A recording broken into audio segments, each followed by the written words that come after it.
नमस्कार दोस्तों, आपका स्वागत है योगेश महाजन लीगल चैनल पर। योगेश महाजन लीगल चैनल पर हम आपको प्रस्तुत करेंगे नवीनतम सुप्रीम कोर्ट के फैसलों और विभिन्न अन्य न्यायालयों के फैसलों पर और विधि ज्ञान को प्रसारित करने का प्रयास करेंगे। इस चैनल पर हम न्यायिक फैसलों के महत्व को समझाने और विधि समझौतों की युक्तियों को समझाने का प्रयास करते हैं। हमारा मकसद है कानून और न्याय के क्षेत्र में ज्ञान को आपके पास पहुंचाना, तो कृपया हमारे चैनल को सब्सक्राइब करें, घंटी आइकन दबाएं, वीडियो को लाइक और शेयर करें।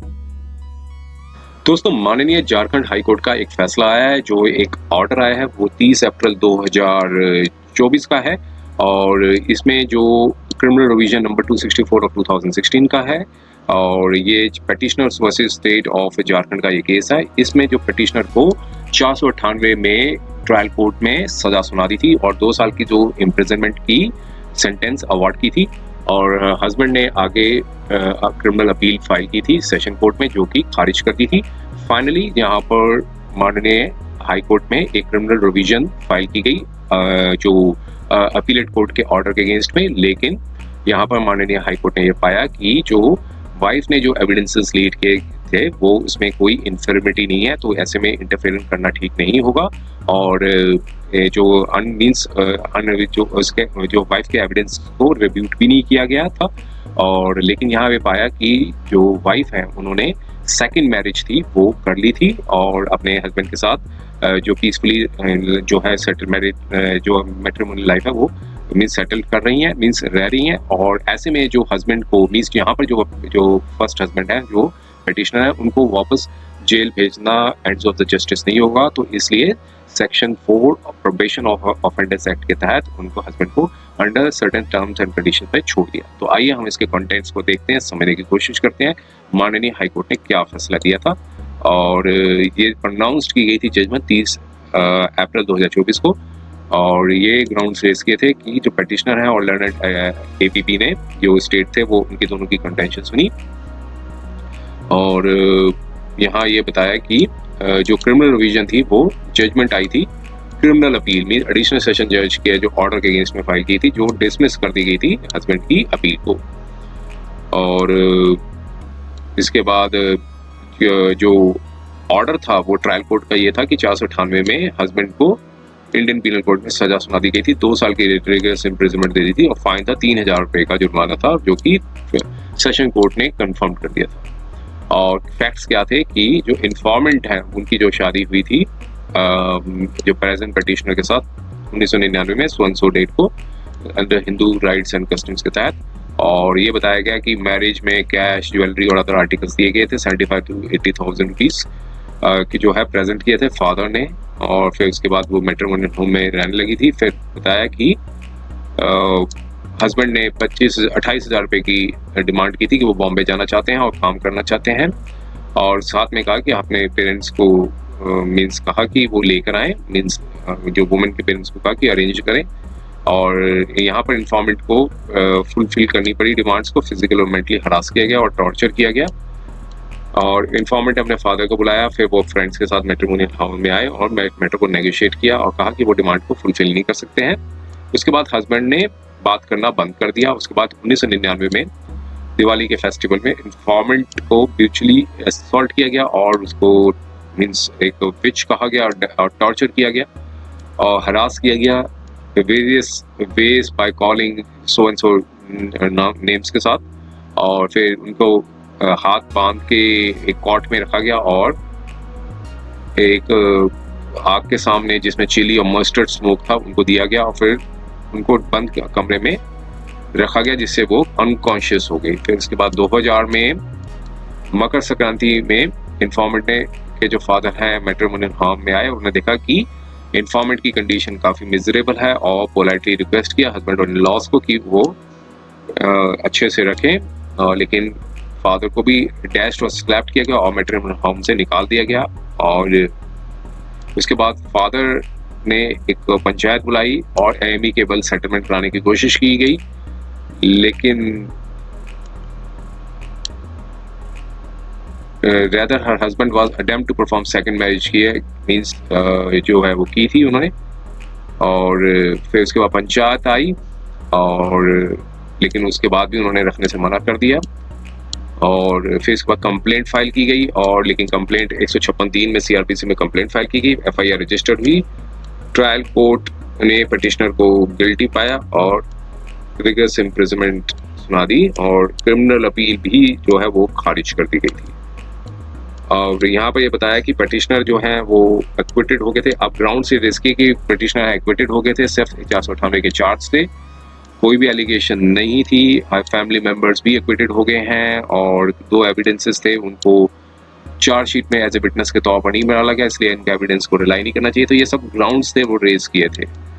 और यहाँ पर ये बताया कि ट्रायल कोर्ट ने चार्ज फ्रेम ही नहीं किया था 498 का जब सितंबर 1999 से 2001 तक, जब एक क्वेश्चन पुट अप किया गया 313 में। फिर उसके बाद जो है ऑर्डर आया कन्विक्शन का, जो कि चार्ज फ्रेम ही नहीं किया गया, तो इसलिए ऐसे में ये कन्विक्शन इलीगल है। और डिफेंस विटनेस 1 और डॉक्यूमेंट्री एविडेंस थे वो भी उन्होंने जो है अप्रिशिएट नहीं किया। कोई भी इंक्रीमेंटिंग एविडेंस सर्कमस्टांसेस नहीं बनते हैं जिससे 498 का केस प्रूफ होता हो। और तो और साथ में फिर बताया कि और जो पिटिशनर को जो कन्विक्शन एक्सट्रेनियस एविडेंस के बेसिस पे किया गया, मींस इररिलेवेंट एविडेंस के बेसिस पे किया गया। अब यहाँ पर स्टेट ने अपोज किया रिवीजन को। अब माननीय कोर्ट ने 498 के जो इंडियन पीनल कोड का जो सेक्शन किया गया था उसको यहाँ पर रिप्रोड्यूस किया और इस जजमेंट्स थी उस पर रिलाई किया। एक Lakhan Deka versus state of Haryana की, स्टेट ऑफ असम की एक जजमेंट थी 2017 की। और इसमें कहा था कि प्रोसिक्यूशन की ड्यूटी बनती है कि वो डिमांड ऑफ डाउरी को बियॉन्ड रीजनेबल डाउट है वो प्रूव करे। और फिर एक सेकंड कंसिडरेशन इंपॉर्टेंट फैक्टर था कि प्रोसिक्यूशन थ्योरी जो स्टोरी है वो एक इंडिपेंडेंट विटनेस के तौर से भी प्रूव होनी चाहिए और एक स्पेसिफिक एलिगेशन भी होनी चाहिए जिसमें नाम मेंशन हो कंप्लेंट में, जिनके भी नाम एफआईआर में कंप्लेंट में नाम मेंशन है उनके स्पेसिफिक होने चाहिए। और एक Mohan Raj versus state criminal revision petition Madras high court की थी, कहा था कि वेल्ड एलिगेशंस लगाना की डिमांड ऑफ डाउरी दी है और ऐसे में वेल्ड एलिगेशंस को प्रूव करने के लिए एक एलिगेशन अगर कोई भी बिना किसी कॉर्पोरेटिव एविडेंस के होती है तो एक सिर्फ एक बैल्ड एलिगेशंस होगी, उस पर रिलाई नहीं किया जा सकता है। क्रिप्टिक एलिगेशंस लगा देना तो वो भी कि ये टॉर्चर किया गया तो उसको भी ट्रस्ट नहीं किया जा सकता। और फिर उसके बाद कई जजमेंट्स को रिलाई किया और एक BS Joshi versus state of Haryana की थी, तो उस जजमेंट पर भी कोर्ट ने रिलाई किया।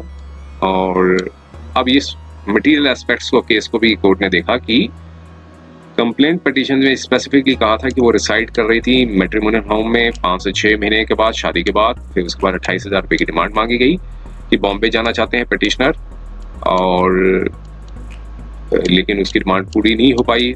और फिर उसके बाद उनको डार्क रूम में रखा गया, हाथ पैर बांध के डार्क रूम में रखा गया। फिर चिल्ली का जो स्मोक है मस्टर्ड के सामने रखा गया। फिर ये इस एविडेंस को डिफेंस ने रिबट नहीं किया, तो ये एक कॉजनेट और रिलायबल एविडेंस है। और अदर विटनेसेस भी थे, उन्होंने भी यही वर्जन दिया था।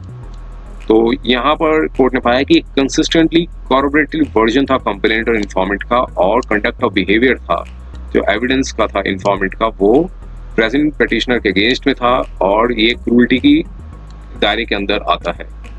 और कि अब ये कंटेंशन पिटिशनर ने की कि जजमेंट जो है बिना किसी एविडेंस के अप्रिशिएट कर लिया, ऐसे में सस्टेनेबल नहीं है। और फिर एक कंटेंशन भी थी पिटिशनर की, एग्जिबिट ए पंचायतनामा था जो डिफेंस ने प्रूव किया था, वो कंसिडर नहीं किया। इस रीजन बिकॉज कि जो पंचायती ने फादर ऑफ विक्टिम को बुलाया था और in connection with which practices जो इम्प्यूट की गई थी against the informant and commission of torture against her. तो यहाँ पर कहा था कि क्रूल्टी मीट बनती है इन्फॉर्मेंट के अगेंस्ट में, इन्फॉर्मेंट को की गई है प्रेजेंट पिटिशनर और उनके फैमिली मेंबर्स द्वारा। फैमिली मेंबर्स को जो है वो बेनिफिट ऑफ डाउट दे दिया गया था, वो एक सफिशिएंट नहीं बनता है कि जो पिटिशनर को एब्सॉल्व कर दिया जाए इस मीन्स जो क्रिमिनल लायबिलिटी की थी। और डिस्कशंस देखने के बाद कोर्ट ने पाया कि कोई लीगलिटी इन्फॉर्मिटी नहीं है इम्पिंज जजमेंट की, तो कॉन्करेंट फाइंडिंग्स रिकॉर्ड किए गए थे कोर्ट में, उसमें भी कोई इंटरफेरेंस की जरूरत नहीं है। तो अब quantum of sentence of benefit of section 4 of probation offenders act के तहत कोर्ट ने पाया कि पहले भी पिटिशनर को किसी प्रकार की कन्विक्शन नहीं हुई किसी भी ऑफेंस के द्वारा, और यहाँ पर विक्टिम ने सॉलमनाइज्ड कर लिया सेकंड मैरिज को सो 2006 में, और अब वो पीसफुल कॉन्जुगल लाइफ जो है अपने प्रेजेंट हस्बैंड के साथ रह रही हैं। ऐसे में पिटिशनर को वापस जेल भेज देना और अवॉर्ड कर देना सजा, तो ये एंड्स ऑफ द जस्टिस नहीं बनता है। तो फैक्ट्स और सर्कमस्टांसेस को देखते हुए, नेचर ऑफ ऑफेंस जो पिटिशनर ने किया है, इस करैक्टर और एंटीसीडेंट्स और रेलेवेंट फैक्टर्स को देखते हुए expedient in the interest of justice ये रहेगा कि पिटिशनर को बेनिफिट जो है section 4 of probation offenders act 1958 का भी जो बेनिफिट्स हैं वो एक्सटेंड कर दी जाए, कि इंस्टेड ऑफ अवॉर्डिंग की सजा दे दी जाए जो ट्रायल कोर्ट द्वारा दी गई थी। तो इसमें पिटिशनर को डायरेक्ट किया जाता है कि वो प्रोबेशन ऑफ उनको छोड़ दिया जाए good conduct, probation of good conduct में, और maintain behaviour and maintain piece जो है 3 साल तक वो बना कर रखेंगे, और एक फंड बॉन्ड को भी फर्निश करेंगे 10,000 का with one surety of that amount. और जो सेटिस्फेक्शन होगा ट्रायल कोर्ट के समक्ष में, इंस्टेड ऑफ सब्सटेंशिएटिव पीरियड ऑफ की इम्प्रिजनमेंट की जो अवार्ड कर दी गई थी 498 आईपीसी में, तो इसलिए पिटिशनर को डायरेक्शन दिया थी कि वो अपेयर हो कंसर्न ट्रायल कोर्ट में 3 महीने के अंदर, और जब जजमेंट प्रोनाउंस की गई है, और फर्निश करे बॉन्ड को एज पर द डायरेक्शन। और फिर जो लैंड कोर्ट जो है वो रिपोर्ट लेंगी डिस्ट्रिक्ट प्रोबेशन ऑफिसर में। अगर कोई भी वायलेशन होता है terms and condition of bond का, तो पिटिशनर को बुलाया जाएगा ट्रायल कोर्ट में, और फिर उनको rest of the under imprisonment जो अवार्ड की गई है फॉर द ऑफेंसेस अंडर 498 में, उनको वो पीरियड सजा जो है काटनी पड़ेगी। ऐसे में सारी टर्म्स एंड कंडीशन में रिवीजन थी वो डिस्पोज कर दी गई। उम्मीद है कि यह वीडियो आपको पसंद आया होगा। अगर आपने अभी तक हमारे चैनल को सब्सक्राइब नहीं किया है तो कृपया इसे सब्सक्राइब कर ले और बेल आइकन दबाकर नोटिफिकेशन प्राप्त करें, ताकि आप हमारे नए वीडियो से अपडेट रह सकें। अगर आपको यह वीडियो पसंद आया हो तो कृपया लाइक करें और अपने दोस्तों के साथ शेयर करें। हमारे चैनल पर आपको न्यायिक मुद्दों, कानूनी सलाह और कानूनी अपडेट्स के बारे में नवाचारिक और महत्वपूर्ण जानकारी मिलेगी। हमारे साथ बने रहें, क्योंकि योगेश महाजन लीगल आपके कानूनी सवालों का सहायक है।